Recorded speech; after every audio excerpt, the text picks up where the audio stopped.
പരിശോധിക്കില്ല. WCC ഉന്നയിച്ചിട്ടുള്ള കാര്യങ്ങളൊക്കെ തന്നെ ന്യായമായിട്ടുള്ള കാര്യങ്ങളാണ്. അവർ പറയുന്ന കാര്യങ്ങൾ. അപ്പൊ WCC നമ്മുടെ ശത്രുക്കളൊന്നും അല്ല. WCC ഇപ്പൊ ഞാൻ പറഞ്ഞ അമ്മ ഈ വനിതകളുടെ കാര്യത്തിൽ അമ്മ പുലർത്തുന്ന സമീപനം കുറച്ചുകൂടെ സ്ട്രോങ് ആക്കാൻ വേണ്ടിയാണ് WCC ഫോം ആയത്. അപ്പൊ ആ ഉദ്ദേശ ലക്ഷ്യങ്ങൾക്ക് വേണ്ടി അവർ പ്രയത്നിക്കുമ്പോൾ അമ്മയും അവരുടെ കൂടെ ചേർന്ന് തന്നെ പ്രവർത്തിക്കാം. സർക്കാരിന് നമുക്ക് സമീപിക്കാം. WCCയും അമ്മയും കൂടെ സംയുക്തമായിട്ട് സമീപിച്ച് നമുക്ക് പല കാര്യങ്ങൾക്കും സൊല്യൂഷൻ ഉണ്ടാക്കാം. അല്ല, ന്യായം അമ്മയിൽ ന്യായം കിട്ടാഞ്ഞിട്ടല്ല അത് ഫോം ആയത്. അമ്മയിൽ ന്യായം കിട്ടാഞ്ഞിട്ടല്ല. പൊതുവെ സ്ത്രീകളോടുള്ള ആ സമീപനത്തിലുള്ള മാറ്റം വരണമെന്ന് പറഞ്ഞ് അവർക്ക് വേണ്ടി ഫോം ചെയ്തതാണ്. അല്ല, അമ്മയോടുള്ള വിയോജിപ്പ് അമ്മ പിളർന്നല്ല WCC ഉണ്ടായി. ഇല്ല, അത് തെറ്റാണ്. അമ്മ പിളർന്നല്ല. അവര് രാജിവെച്ചായിരിക്കാം, പക്ഷെ അത് പിളർന്ന ഇതേപോലെ ഏതെങ്കിലും അല്ല രാജിവെച്ചു. അതെ, രാജിവെച്ചു. അഭിപ്രായ വ്യത്യാസത്തോടെ രാജിവെച്ചു. അത് പ്രവർത്തന ശൈലിയോടുള്ള അവരുടെ ഏതെങ്കിലും തരത്തിലുള്ള വിയോജിപ്പ്. ആ വിയോജിപ്പ് അവർ തുടരുന്നുണ്ടോ എന്നുള്ളത് ഇനിയും നമുക്ക് തീരുമാനിക്കാം.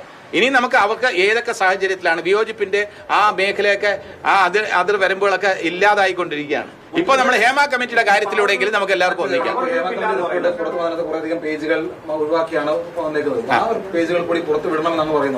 അല്ലെ, അത് പറഞ്ഞല്ലോ. അത് തീർച്ചയായിട്ടും ഹൈക്കോടതിയുടെ പരിഗണനയിലാണ്. പുറത്തു വിടുന്നതാണ് നല്ലത്. അത് ഹൈക്കോടതിയും കൂടെ തീരുമാനം പറയട്ടെ. ഹൈപ്പവർ കമ്മിറ്റി എന്ന് പറഞ്ഞാൽ ഇതുമായി യാതൊരു ബന്ധമുള്ള കാര്യമല്ല. ഹൈപ്പവർ കമ്മിറ്റി എന്ന് പറഞ്ഞാൽ ഇൻഡസ്ട്രിയുടെ അന്നത്തെ കാലത്തേക്ക് പൊതുവായിട്ടുള്ള വിഷയങ്ങൾ എന്ന് പറഞ്ഞാൽ റെമ്യൂണറേഷൻ, പിന്നെ ഡിസ്ട്രിബ്യൂട്ടർ പ്രൊഡ്യൂസേഴ്സും തമ്മിലുള്ള ഷെയറിന്റെ വിഷയങ്ങൾ, ആർട്ടിസ്റ്റിന്റെ റെമ്യൂണറേഷൻ പറഞ്ഞിട്ട് കിട്ടാതാവുമ്പോൾ ഉള്ള പ്രശ്നങ്ങൾ, അത്തരത്തിലുള്ള പ്രശ്നങ്ങൾ ഇൻഡസ്ട്രിയുടെ കോമൺ ആയിട്ടുള്ള പ്രശ്നങ്ങൾക്ക് വേണ്ടിയായിരുന്നു. അന്ന് ഇത്തരം പ്രശ്നങ്ങൾ ഒന്നുമില്ലായിരുന്നു യഥാർത്ഥത്തിൽ, അല്ലെങ്കിൽ അറിവില്ലായിരുന്നു. അന്ന് ഇത്തരം പ്രശ്നങ്ങൾ സോൾവ് ചെയ്യാൻ വേണ്ടി ഉണ്ടാക്കിയതല്ല ഹൈപ്പവർ കമ്മിറ്റി. ഇനി ഇത്തരം വിഷയങ്ങൾക്ക് വേണ്ടി എന്തെങ്കിലും ഹൈപ്പവർ കമ്മിറ്റി എന്നോ ഏത് പേരിട്ട് ആണെങ്കിലും ശരി, പുതിയ കമ്മിറ്റികൾ വരുന്നത് നല്ലതാണ്. ഞാൻ ഒരിക്കൽ കൂടി പറയുന്നു, ഹേമ കമ്മിറ്റി അതിന് വേണ്ട നിർദ്ദേശങ്ങൾ തരട്ടെ. സർക്കാരിന്റെ പോലെ തന്നെ നിർദ്ദേശങ്ങൾ തരാൻ പ്രാപ്തരായിട്ടുള്ള ആൾക്കാരാണ് ഹേമ കമ്മിറ്റിയിലുള്ളത്.